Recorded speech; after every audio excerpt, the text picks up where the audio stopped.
আসসালামু আলাইকুম রহমতুল্লাহি বরকাতুহু। তে বন্ধুগণ, আশা করি আল্লাহ পাকের রহমতে সকলেই সহি সালামত আছেন। তে কবি গাজী আক্কাসাল ইউটিউব চ্যানেল এর পক্ষ থেকে আপনাদের সকলের প্রতি রইল একান্ত আন্তরিক শুভেচ্ছা ভালোবাসা। তে বন্ধুগণ, এখন আপনাদের সামনে যে বয়ানটা রাখবার চেষ্টা করব, বয়ানটার হলো ওই যে শহীদের স্মৃতি জাদুঘরে দেওয়ার জন্য যে 10টা বই লিখেছি, কাব্যগ্রন্থ 10টা আগের ভিডিওতে দিলাম। তার একটা বইয়ের নাম হলো শতাব্দীর সেরা পাজি। কবিতাগুলো যে কি উন্নত মানের, আধুনিক গঠনশৈলী, মিল এবং অর্থবহ, তার শুধু একটা কবিতা এখন পাঠ করব ওই বইয়ের। কি বইটার নাম? শতাব্দীর সেরা পাজি। 10টা বইয়ের থেকে শতাব্দীর সেরা যে পাজি যে বইটা, তার মধ্যে একটা কবিতাই পাঠ করব, শুধু আপনাদের লক্ষণটার অনুমানটা, মানে কবিতার মানটা এবং কবিতাটার বাস্তব নিষ্ঠতা বোঝার জন্য।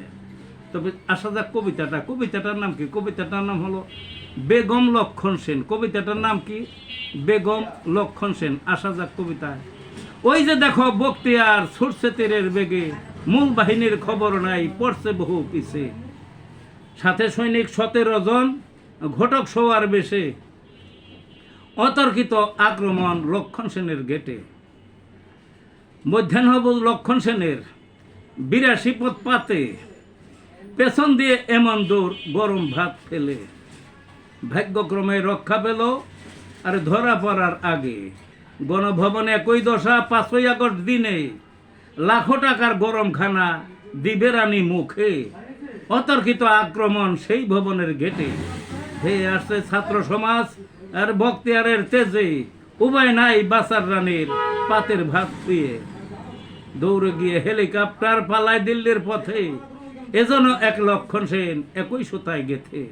এই হলো বন্ধুগণ কবিতাটা। তো এইরকম কবিতা 10টা বই, এক একটা বইয়ে যদি 40টা করেও হয়ে থাকে, 100 কবিতা এবং মারাত্মক কবিতা, আধুনিক কবিতা, লেটেস্ট মডেলের কবিতা, যেমন অর্থবহ তেমন তার ছন্দ। এই আর কি বন্ধুগণ, ভালো থাকুন।